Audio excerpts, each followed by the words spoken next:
Now, I saw this movie last night in a packed theater, and usually after I see a movie, I go home, get my thoughts together, and I film my movie review. But for this one, I slept on it because this movie is very anticipated for a lot of people, and I really wanted to say my thoughts in a video that might not make everybody happy.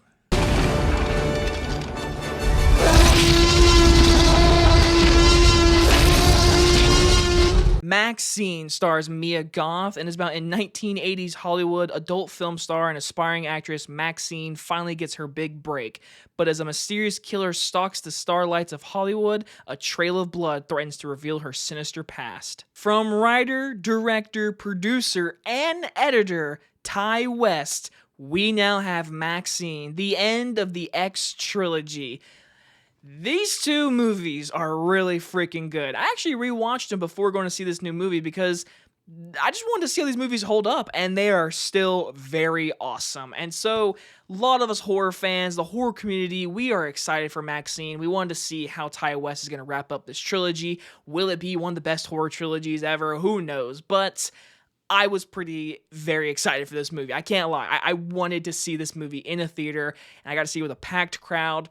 And I left the theater, and I really sat there, and I was like, all right, how do I want to start this video? Like, how do I want to approach the people who are excited for this movie? Because I think this movie is okay, okay? I'm going to say that. It's an okay movie, but I do walk away disappointed. That is my honest thoughts. Let's talk about it. But of course, let us begin with these positives. Ty West makes a gorgeous looking film. I mean, my goodness.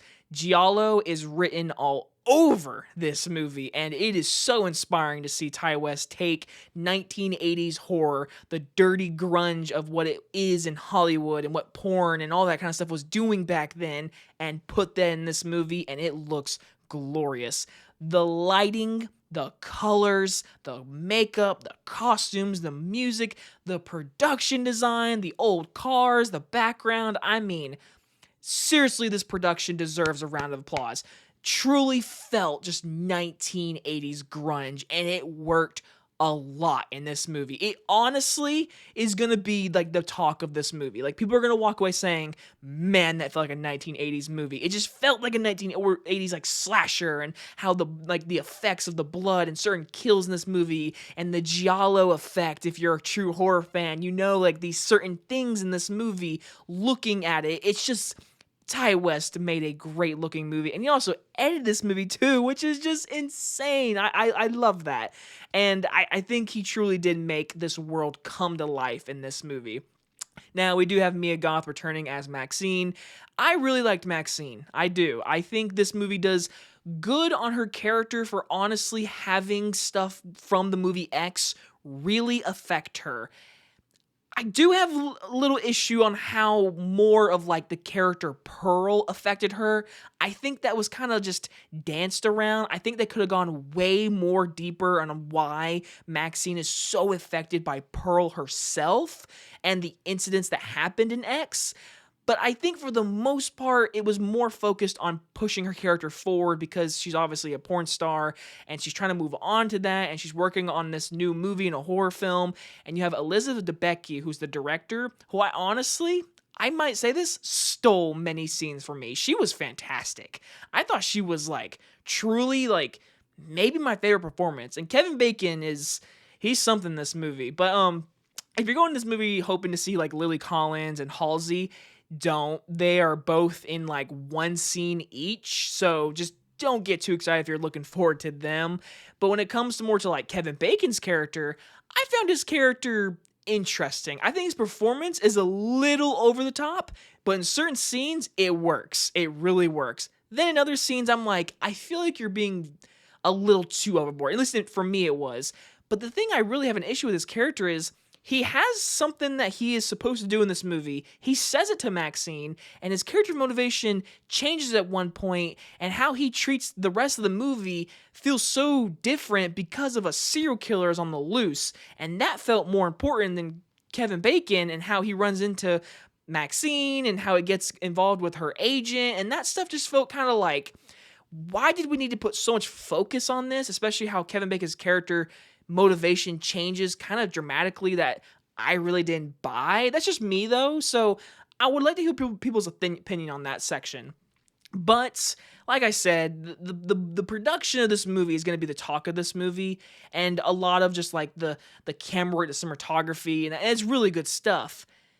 But I did leave disappointing. I did. I think this is easily, in my opinion, the weakest of the X trilogy, and I think my biggest issue, and me personally, is the serial killer whodunit storyline. I think it honestly hurts this movie tremendously. I think it is so predictable. I think it is the most easy, predictable killer in a while, honestly. I literally called it. I was with my friend, and she said to me, she's like, who do you think it is? In the first 5 minutes, I was like, I think it's this character. And it was. And she was like, wow, you're so smart. I was like, thank you. But yeah, I called it. I thought it was very obvious on who it was. And then the reasoning of it felt very like not worthy. Like, the movie talks about how Hollywood is treating horror films in the 1980s and how a lot of things are changing in the 80s for horror and cinema in general. A lot of this is through Elizabeth Debicki's performance and character that I found interesting. The reveal itself and why Maxine and why certain characters and why now felt very meh. Like, it was like, I get it, but I don't think it was as strong as Ty West was wanting it to be, because it feels like he has something to say, and I don't think it came across very well in the end. Especially when it's like the end of the trilogy, it's the end of characters and how the Maxine story is going to wrap up. I just found it anticlimactic. I was like, that's it? Like, I feel like there was a strong idea here without spoiling it, but the movie never gives it time to breathe, because in the third act, it's like, killer, reasoning in a matter of showing, not speaking, which I liked, but like, when you look at it as a whole, the trilogy and character decisions, and why at the very end, the credits end here, I just found it disappointing. I was like, that's it? And it to be so predictable for me, I walked away saying, okay, I mean, you know, like, again, I'm not calling this movie bad. I honestly would say it's an okay movie. It's okay. I think I would watch it again. I would like to watch the entire trilogy all in one sitting one day, but I walk away with this movie very different. Like, there's stuff I really like about this movie, but then there's stuff in this movie I just found really weak, really weak. And to see the character Maxine and her story end here, I don't like it. Me personally, I don't like it. I think the story idea was there, but I don't think it was strong enough to end on a trilogy on a good note like that. So maybe I need to see it again. Maybe I was just too excited and I went in with just a lot of ideas. So maybe that might be the reasoning. Maybe one night's sleep wasn't enough. So this is a movie I really like to talk to you guys about. Like, I want to know your opinion on this movie, because I walk away saying it's okay. I'm going to give Maxine a C+. And do not go in the comments and just say you're wrong. Like, I actually would like to hear if you saw the movie and your thoughts about it overall. Again, be nice, give it a few days, you know, I don't want spoilers right away, but like, I need to talk about this movie, because again, there is stuff in this movie I really liked, but I walked away saying, that was it? Like, I don't know. I don't know. It's my least favorite in the trilogy right now, for sure.